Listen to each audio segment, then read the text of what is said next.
It was supposed to be a rehearsal dinner. Champagne, laughter, maybe a few embarrassing stories from childhood. What I got instead was a final, searing lesson in humiliation, one that burned through every illusion I had left.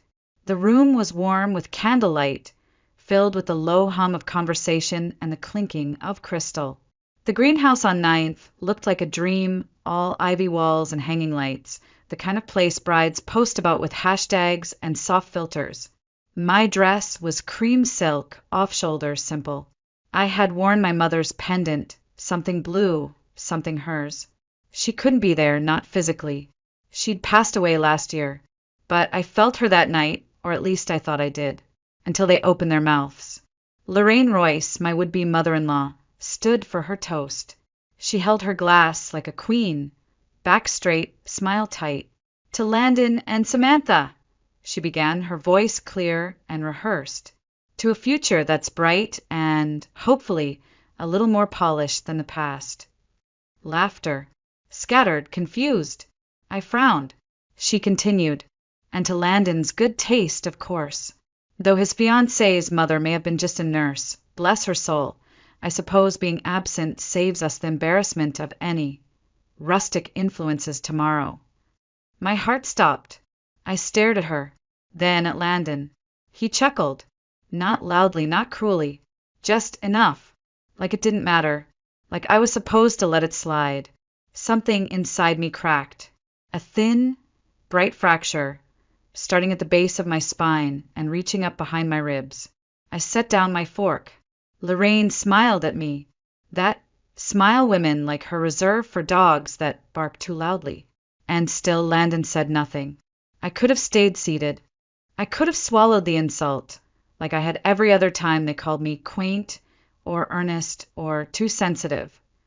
I could have reminded myself it was just a joke, and that the real ceremony was tomorrow, and that love was compromise. But it wasn't. Love was respect. And there, in that moment, I had none. I stood slowly. My chair scraped against the stone floor. 60 heads turned toward me, glasses still half lifted. The string quartet faltered, one of them missing a note. Landon looked confused. "Sam," he asked, half rising. I slipped the engagement ring off my finger. My hand didn't shake, not even a little. "There won't be a wedding," I said, clearly, evenly. "Not tomorrow. Not ever." A murmur. A gasp. Lorraine's mouth opened, but no sound came out. I placed the ring on the linen-covered table in front of Landon. The diamond caught the candlelight as it landed with a soft thud. "Your mother's right," I said. "She's not here, and she deserves better than this." Then I walked, past the waiters frozen mid-step, past the relatives I'd only just met, past the girl in the powder-blue dress who whispered, "Oh my God," like she was watching a scene from TV. Out the door, into the cool Spokane night, heels clicking against stone. No one followed me. Not yet. But I knew the storm was coming, and I was finally ready to stand in the rain. 3 weeks earlier, the apartment still smelled like lavender and dust. I hadn't opened the guest room in months, not since I packed away my mother's last things. I stood at the door for a long time that morning, hand on the knob, heart steady in a way that felt unfamiliar. I finally stepped inside. The light filtered through gauzy curtains she had sewn herself. A half-empty mug still sat on the nightstand. I hadn't moved it.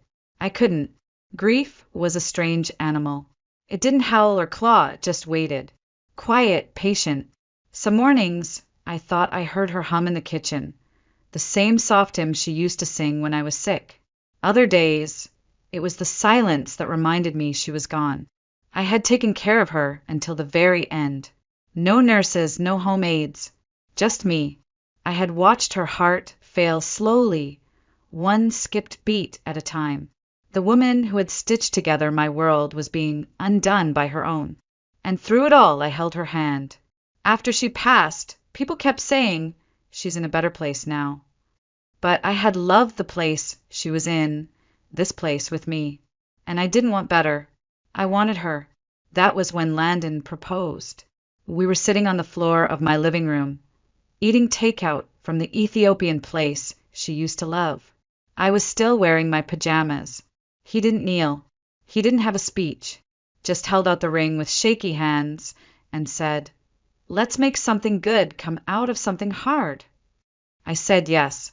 I didn't stop to wonder if it was grief talking. Landon had always been steady, predictable in a comforting way.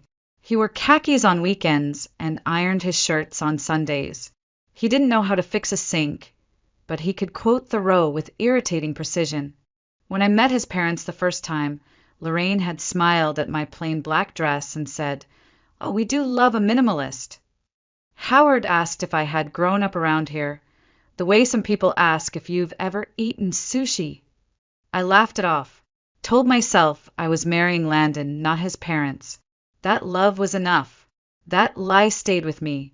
In the weeks leading up to the wedding, I found myself apologizing for things I didn't understand. The flowers weren't tasteful enough. The ceremony music was too emotional. My dress wasn't elegant, it was sweet. That word stung more than I admitted. And the worst part, Landon didn't notice. Or maybe he did and decided not to care.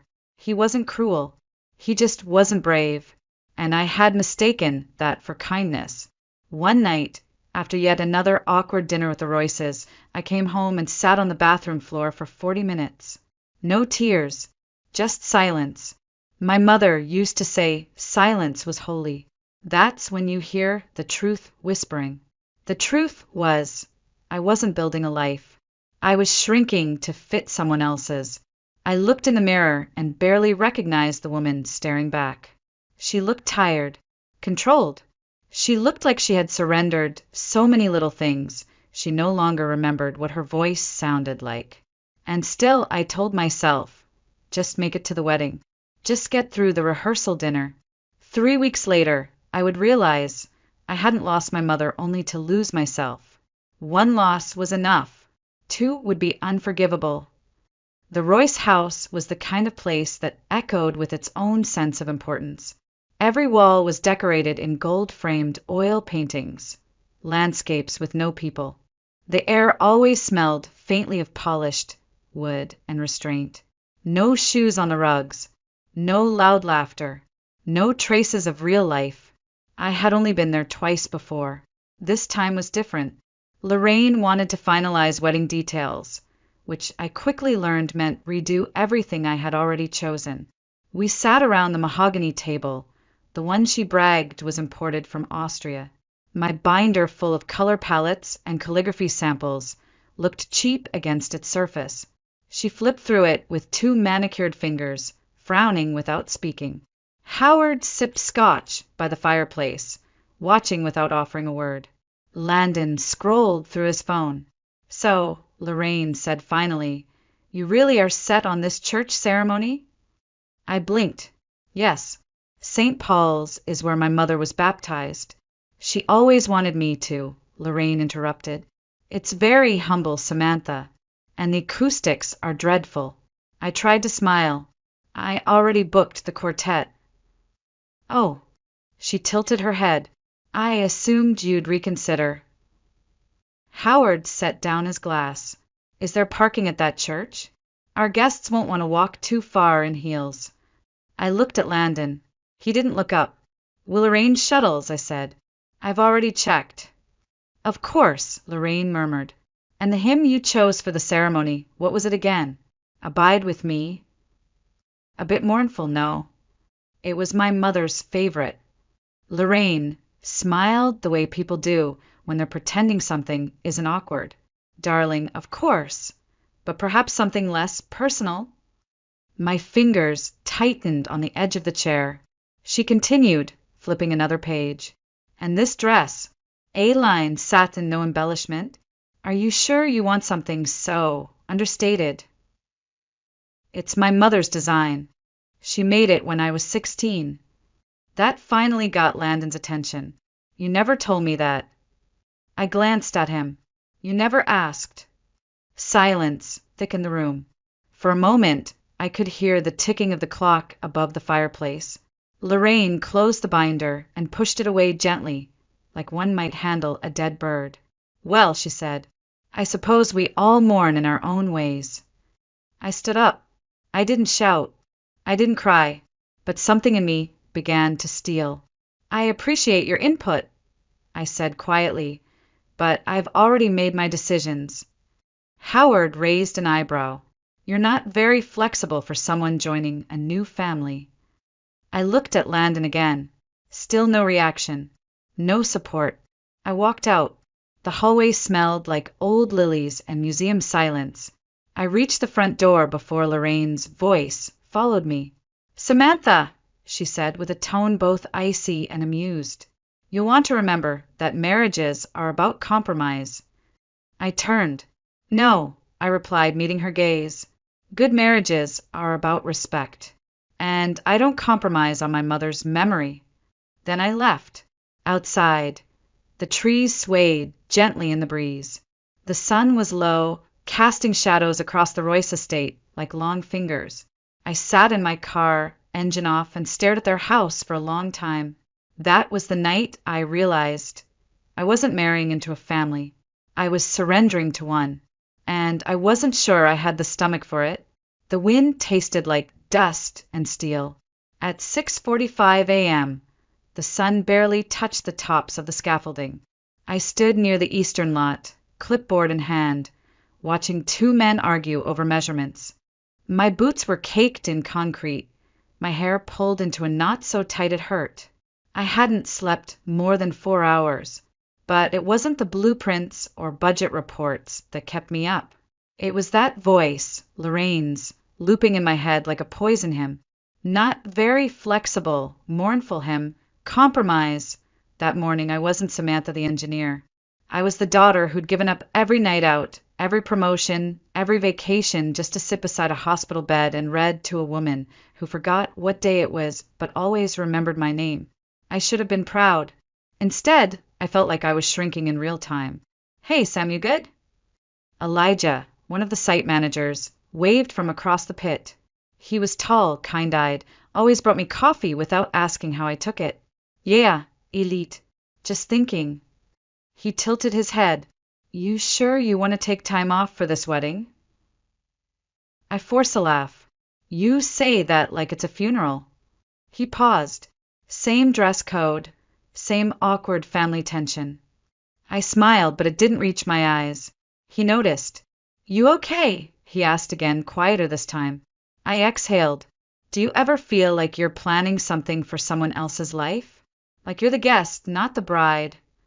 He scratched his beard. Can't say I've been a bride, Sam. But if you're not walking towards something that feels like home, maybe it's time to ask why. That stuck with me. I sat on the edge of a concrete form, legs dangling, and thought about all the little ways I'd bent to fit the Royce mold. I had cut down the guest list to appease their image, replaced handwritten place cards with embossed gold, took my mother's poem out of the program because Howard said it sounded sentimental. I had given, and in return I got silence. And in that silence, the truth grew teeth. I opened my phone and scrolled through my photos.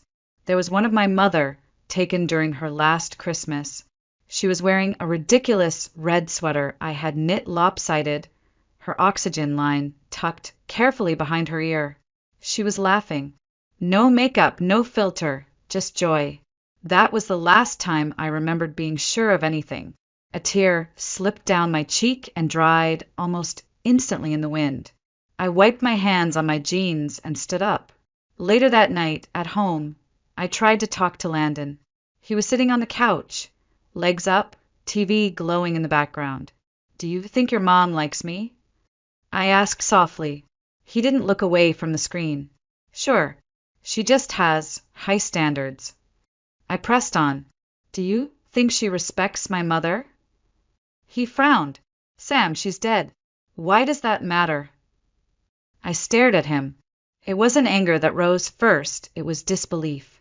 And then, slowly, clarity. I need someone who'll defend me when I can't speak, I said, voice cracking.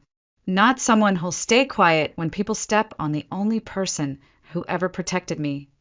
He didn't reply, just shrugged. You're overreacting.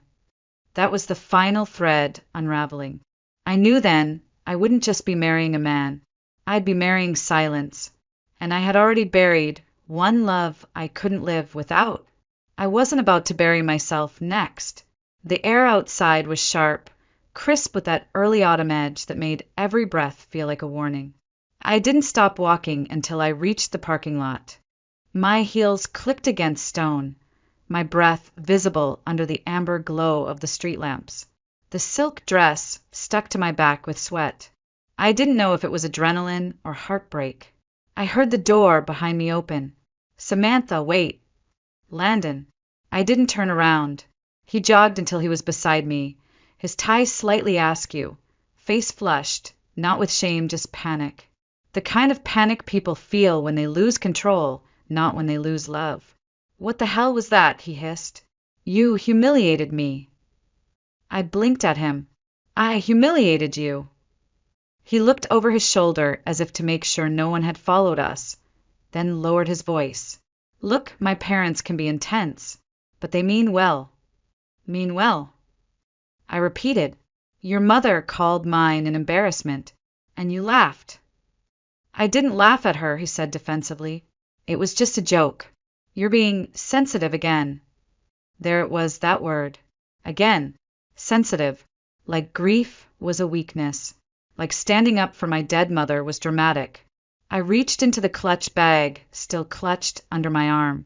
Slowly, I pulled out the wedding vows I had printed earlier that morning, folded into thirds, written in ink.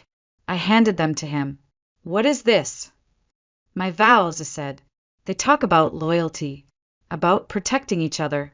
You never earned them. He looked down at the paper, then at me. You're not thinking clearly. No, I said softly. I've never thought more clearly in my life. The door swung open again.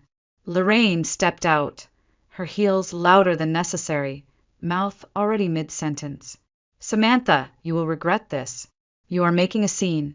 This isn't how mature women handle disappointment. I turned to face her fully.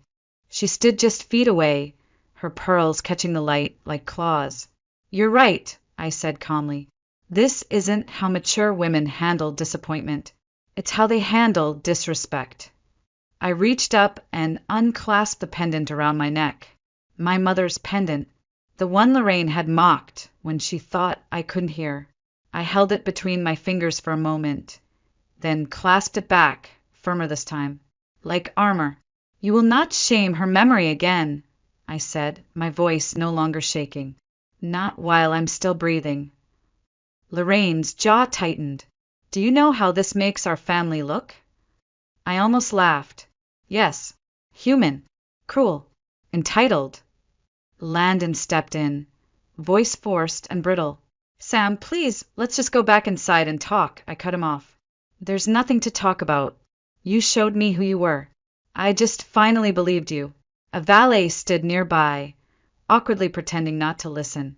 I walked toward him, nodded once, and handed him my parking ticket. My car arrived within a minute, its headlights sweeping across Landon's stunned face like a spotlight in a courtroom. I opened the door, then paused. I'm not the girl you get to silence with guilt or tradition, I said. I was raised by a woman who taught me how to love. You were raised by people who taught you how to tolerate cruelty. I'm not marrying into that. Then I got into the car and shut the door. I didn't cry. Not then. I just drove. Out of the lot. Down through the quiet streets of downtown Spokane. Past closed boutiques and glowing windows full of strangers eating dinner. I drove until the restaurant lights were gone. Until their voices were gone. Until the weight on my chest finally loosened. And I could breathe again. The apartment was too quiet. Not peaceful. Not still. Just quiet in the way a room feels after something has been ripped out of it. I hadn't left much. The wedding dress was already returned. The venue deposit lost. The invitations recycled. What remained were the ghosts of choices I no longer claimed. Menus I never tasted, centerpieces I never saw, promises I never meant to keep. My phone vibrated every few hours. At first, it was Landon. We should talk. You overreacted. My parents want to fix this. Then it was mutual friends. Then strangers. Comments on my work profile. Whispers about the woman who walked out on a wedding. Someone posted a blurry photo of me from that night, walking toward my car, back straight, hair falling down. The caption read, "This bride said no." At the rehearsal, some people cheered, others scoffed, but all of them talked like I was a headline, not a person. I stopped reading. Instead, I did something else. I opened the closet and took out the cedar box Mom had left me. Inside, old letters, clipped recipes, and a note in her slanted handwriting. It read, "When they don't clap for you, clap for yourself." I sat on the floor and cried for the first time since that night, not because I regretted leaving, but because I regretted waiting so long. The next morning, I emailed my boss, told her I needed to step back for a while, use up the vacation days I'd hoarded like war rations for years. Then I packed a single suitcase, cleaned out the fridge, and left the apartment key on the counter. There was no ceremony for that moment. No toast. No audience. Just me locking the door behind a version of myself I no longer wanted to be. I drove out to the edge of Spokane, where the city thins into fields and forgotten barns. There was a tiny cabin I'd once helped design during a rural housing project. It had never been used. The developer said it was too far from the city to market. I called him, asked if it was still available. He laughed. "It's yours if you want to breathe for a while." So I took it. No Wi-Fi, no marble countertops, just pine walls and wind and space. I slept 12 hours straight the first night. Woke up sore from relief. I spent the next few days in silence. Real silence. Not the silence of resentment or disapproval, the kind that listens back when you breathe. One evening, I gathered the wedding programs and vows I'd written, took them outside and lit a small fire, not out of rage, but as a goodbye. Each page curled inward like a sigh. By the time the flame died, the weight on my chest had lightened. I didn't feel victorious. I didn't feel brave. I felt clean. I kept my phone off for another week. When I finally turned it on, there were no more calls from Landon. Just one text. "Guess you got what you wanted." I smiled, because he was wrong. I didn't get what I wanted. I gave up what I didn't deserve. The for lease sign on the old bookstore had faded in the sun. It hung crooked in the window like it had given up months ago, just like the cracked flower pots along the front step and the dust layering each pane. But when I looked through the glass, I didn't see ruin, I saw possibility. I called the number. The owner picked up on the second ring.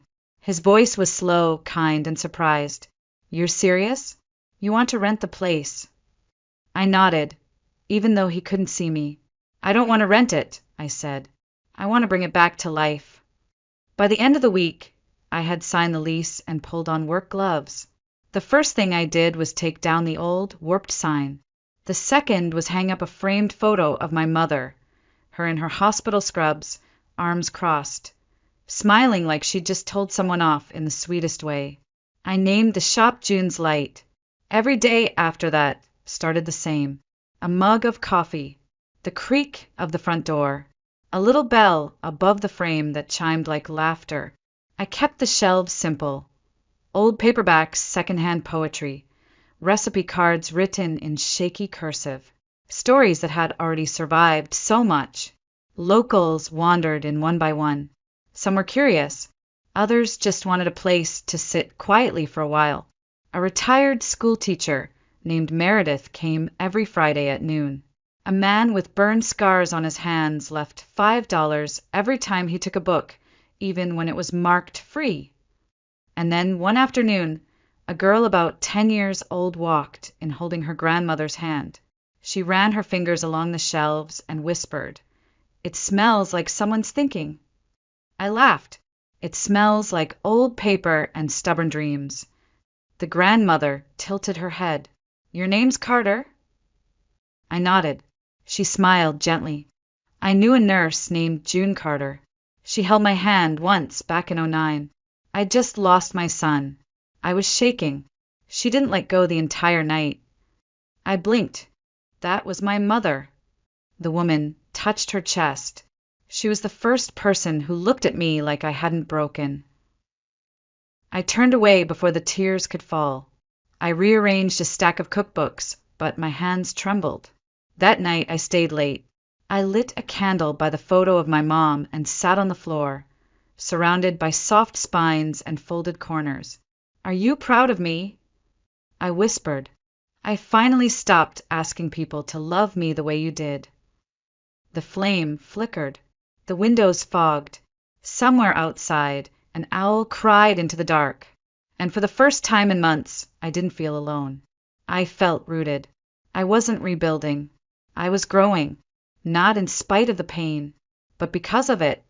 The chimes above the door jingled, just after 3 p.m., a sound I'd come to love. Predictable, warm, human. I was behind the counter, labeling a new stack of donated books. I glanced up without much thought, then froze. Landon, standing there in a wool coat, hair slightly longer, eyes scanning the shelves like he wasn't sure if he should have come in at all. I didn't move. I didn't flinch. I just watched. He took a step forward, then another, hands in his pockets, nervous. "It's quiet here," he said, voice softer than I remembered. "That's the point," I replied. He looked around. "You really did it. The bookstore thing." I nodded. "I did." He gestured toward the photo of my mother, hanging in the far corner. "She would have liked this." "She would have loved it," I said. "She would have known every regular's name by now, and probably made them soup." Landon smiled faintly. Then it faded. He reached into his coat pocket and pulled out something small. Folded paper. I recognized it instantly. My vows. The ones I'd handed back to him that night. Unread. "I never looked at them," he said, "until last week." I said nothing. "They were beautiful," he continued. "Better than anything I would have said." I looked at him then, really looked. He seemed smaller. Not physically. Spiritually. Like someone who had lost the center of a room he used to own. "Why are you here, Landon?" He swallowed. "To apologize. Properly. I should have stood up for you. For her. For the way they treated you. I was a coward." I nodded. "Yes, you were." Silence again. He ran a hand through his hair. "They're still talking about it, you know. What happened that night." "I'm sure they are.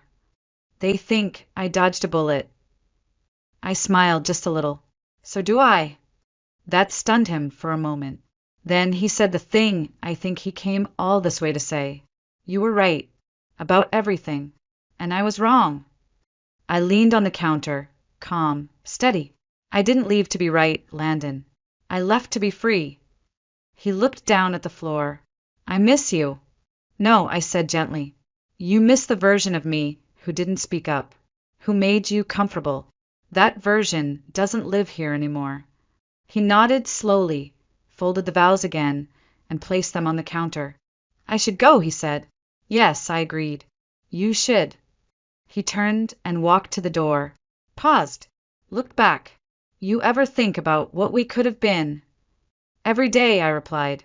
"And then I opened this shop, and I don't have to wonder anymore." He didn't have a response. The chimes sang again as the door opened. Then he was gone. Outside, the wind had picked up. Snow threatened the edges of the sky. I watched him disappear into it, not angry, not broken, just erased. Not by vengeance, by growth, by choosing peace over proximity. I walked to the window and pulled the curtain closed. Then I turned to the counter, picked up the vows he had left behind, and fed them to the fireplace. The paper curled instantly, blackened edges folding like wings. My mother once told me, "You can't make someone value what they've never been taught to see." I had tried, and now I simply let go. Behind me, the shop door opened again. Meredith walked in, holding 2 cups of tea. "I brought ginger this time," she said. You looked like you needed something warm. I smiled. Perfect timing. We sat by the window together, two women who'd lived through too much to pretend anymore. Outside, snow began to fall. Inside, the fire danced. And for the first time in a very long time, I felt completely, unmistakably home.